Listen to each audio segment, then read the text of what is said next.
Hello you, welcome to Geekism and welcome to this overview of the Western scenery that comes with the free update number 3 for Planet Coaster 2. So I've laid every single piece out just like I would have done in a DLC update for the original game. I am going to skim over these a little bit though because this is a free update. You don't have to decide whether or not you want to spend the money on this. This is free. You can just go and update the game now. It comes with a pile of bug fixes and other additional features. There's some D-themed coasters in there. There's a new coaster, the SLC, is coming back. Lots of other real juicy goodies in there, but this is going to be really focusing on the scenery because, let's be honest, for me personally, this is where it really is. And pretty much everything you're going to see here has been ported over from PC1, although it does look like it's all been sort of scaled up. Some of the textures are a little bit more refined. It's got like a slight sort of more realistic vibe to some of it, but you know, the lighting engine in this game is perhaps a little harsher than we're used to in Planet Zoo, so it still looks that sort of Planet Coaster cartooniness, but you can definitely see it on some of the texture pieces that we'll go over as we come. And the other thing I will say as well is a lot of it seems a little dark. Like this anvil, for instance, it almost seems like a silhouette. I would love to be able to come in and make this wood a little lighter, or even the metal here a little bit more of like an iron look rather than the black. But unfortunately, there's no colour on that one. Although, saying that, most of the pieces are now Flexicolor, even ones that I believe weren't Flexicolor in the first game, which is really great. And pretty much everything apart from the animated pieces is scalable as well, which, you know, we already know how important the scalability feature is in Planet Coaster 2. It's going to make some of these pieces that, I will be honest with you, were some of the most used pieces in PC1 even more useful here in PC2. The other thing I want to talk about before we look at these is the elephant in the room. I have put a video out already saying that you don't need the old themes. You know, you can do stuff. This is a Western theme build that we did with just the base game Planet Coaster 2. Saying that, I'm of course very happy to see all of this stuff return, and I won't lie, there's a lot of stuff here that I did forget about and think, oh, actually, yeah, this is really useful. So I will always take new scenery. My argument that we didn't necessarily need the Western scenery in the first game was, like, I think we'd have all been very annoyed if the Planet Coaster 2 came out with the original themes again. I think adding them in as updates, especially adding them in as free updates, is incredible. But I personally am very glad to see some new scenery coming in the original, in the base game of Planet Coaster 2, be that the mythology or the Viking or what have you. So anyway, with all that being said, let's dive in. We start off with some awnings, all the ones you would come to expect, the higher themed westerny ones, and then also some lower themed ones. These were always really great. One of the things I'm really happy about with the Western theme from the original game is it was really good at doing sort of Americana in general. So these, along with a lot of the windows and doors, are really great for the sort of classic Victorian Renaissance Main Street that you would expect from something like Disney. So very happy to see that, again, with all the shingled roofs and things as well. But then a lot of it is sort of much higher themed Western stuff as well. Anvils and skulls and what have you. This brick set, very useful. It comes as a full wall set that we'll look at later on as well, but these are your plain pieces. One thing they haven't done is added the 1 meter, 2 meter and 4 meter off-grid wall pieces for this set, which would have been really nice. And there's another thing that I don't think they've accomplished very well in Animatronics, which we'll look at in a moment. But for the most part, a lot of this stuff is really great. We've got these awesome tents here that were very useful, and I've placed down one of the stone guests here because I just want to show you how useful the scaling is, because let's be honest, this thing was ridiculously big, but now we can actually bring it down to a much more manageable size for little themed water spots. You know, come and get yourself a drink. Little themed. I'm thinking a little bit like, you know, the Disney themed DVC stands they have around the place. That kind of thing. This is good, really good for, you know, scenery in general is fine, but that fact that this is now actually scalable and pulled down into a much more realistic scale when it comes to the guests, I think is awesome. These wooden balcony pieces are really fantastic. This, I think, is a really good example of how the the resolution has been increased, and the sort of contrast on the piece has been increased, I feel. These are incredible. These are all recolorable just like they used to be, and now also scalable as well. So between these and the Viking pieces, I think we have a really great selection of fabric pieces for detailing, curtains, all that sort of stuff. A few more westerny themed pieces. A coffin there is really good. All of the planks that you know and love are back. The columns that were incredibly useful. These rounded pieces, again, all of these scalable now, so just going to be even more useful. Some steps. Moving into the iron pieces, there was lots of sort of all these. The origin of them is a little off, so they don't sit very well. You have to sort of sit and place them around. But again, lots of nice, useful pieces. I don't know, are these colorable? They are. I don't think they used to be, but now they are. So now you can give them a sort of coppery kind of look. Obviously, it'll take a while to get the colour spot on there, but coppery kind of look will really help lean into some steampunk vibes. Not all of it is colourable, but a good chunk of it is. We have the train and all of the pieces that go with the train, and the paddle steamer is back as well, which is great to see. Also, this piece, I don't believe this piece used to be separate. I may be wrong. It's been a good while since I've seen any of this, but this piece is now separate, so you can just have it on there for show, or you could attach it to one of the new animatronic pieces and have it rotate as well as this thing moves through the water. I think that would be quite exciting. Here is another great, very useful piece for some nice theming. It isn't completely Western, but I think it's got a frontier kind of vibe to it. But again, with that scalability, you can now bring it down into a much more useful size. Scalability is just an absolute game changer and continues to be, even with this older stuff. The one thing I will say is it does show you just how huge some of the older stuff used to be, right? Like, let's be honest, this is massive compared to where it probably should be for a decent usage, which is about there. So I'm very happy to see it. We've got the planks and the logs that are all cut up, the railway tracks and the individual pieces for making individual custom tracks. We have some luggage and the luggage wagons and some other sort of bits and bobs. And the other thing I've noticed about all of this is how some of these pieces are going to be much more useful with some of the Planet Coaster 2 additions, because now this sign was, neat and not particularly useful before, whereas now we're going to be able to add these onto it. Its box is a little fun, so we are going to spend a bit of time adding these in, but now we're going to actually be able to bring these down and make them sort of useful pieces when it comes to actually using them on the main street, on the things like that. We can come into here. Excellent. Oh no, what do I want to try and do? I just want to show you something. I just want to tell you something. We can come into here now. This can become a menu with a little U.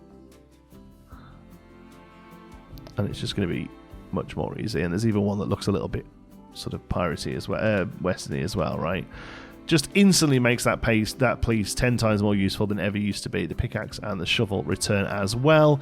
This huge signage, a very Western and very big, now actually comes down to a usable size, which I think is very useful. It even whinnies. And in general, signage, becomes a lot more useful now. This mucho reward goes both big and small. And then we have all of these awesome signs that were, let's be honest, the most used ones in the game. At least for me, they were. I will say that these ones perhaps I won't see as much use as they used to do. These were really useful because they would sync very neatly. And you could if you played around with them, you could just get the text popping out. But now we have those clear background text like I just saw over there. These probably won't see as much use using that, but even still, it is just a nice plain sign. I know Mass Bandit used to love this one. He'd stick it all over the place. Same with this one and a few of these other ones. These three were always very popular. All of these very useful, and now they're scalable. One of the big problems with these ones is they were pretty huge. Again, if we come back over to our young lady who's helping us out here, it isn't a terrible sign for the name of an area, but if you just want to use that to say hot dogs and a quick service stand, it's now much more useful. The colours on some of these are really great. You can change quite a bit of them. Others, they're a little bit more sort of set in stone. This one here, we can do that colour and also there, which basically makes the cards disappear. You can still kind of see them, but if you throw some fonts over that, you throw some text over that, it'll almost be invisible. And that's the only one there. That one and the Sheriff Badge one, maybe this one with the cacti, I suppose, are a little bit themed. All the rest are still fairly generic and can still be used for that sort of general Americana. There's another Sheriff one there, but other than that, I still think they make good sort of just, this fence, for instance, is, I think that's ranch, that's garden, that's pirate. It's just a nice generic wooden fence, which I think is really super useful. Some cacti leads us into definitely some more sort of themed westerny things. These awesome little wagons that have a bar set up on one of them. This one is a plainer one that you can theme out yourself. This nice water bucket will make the nice base to a fountain, and again, I've just dropped her down because I wanted to see what that looked like at its smallest scale. It makes it just much more useful, I think. Some more hanging signs and theme bits. These are always very useful. We have a few of these in the game already, but other options are great just for filling out areas. I know some people are going to go crazy about the fact that we have these 5 cornices return. Definitely some of the most useful pieces for doing custom roofs in the game. This one especially acts perfectly as just a single shingle, and again, all of these are scalable as well. You can get a bigger one, or you can go really quite small with that. Let's just put that next to a person to get a bit of scale. I mean, my goodness, there's going to be folks who are so happy about that, being able to make tiny little shingles. We have a picnic bench umbrella there, a few crates. These were all very useful back in the day. These filled out areas really good, and they are now scalable, giving you even more options.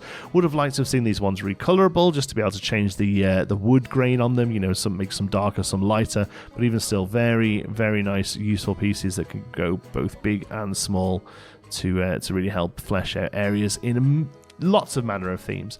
There's these really great wooden plank pieces that make good balconies. There's a darker set and a lighter set, and also steps. So these are good for basically where is it here? We sort of made it ourselves. It's basically this, right? This sort of little step up around the saloon. So that's very neat to see.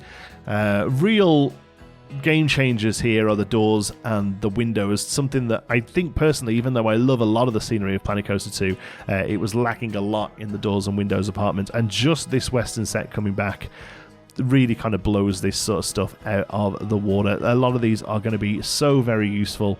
Again, I say western, but you sort of lean into some like pastels with a lot of these. You'll find that this creates really great beach, seafront type stuff. Again, as I said before, it just kind of leans into the Americana in general. This is the sort of standard color of this, and it's really quite bright. But if you take a moment to take the edge off a lot of this, you get a nice sort of Americana city building door, I feel.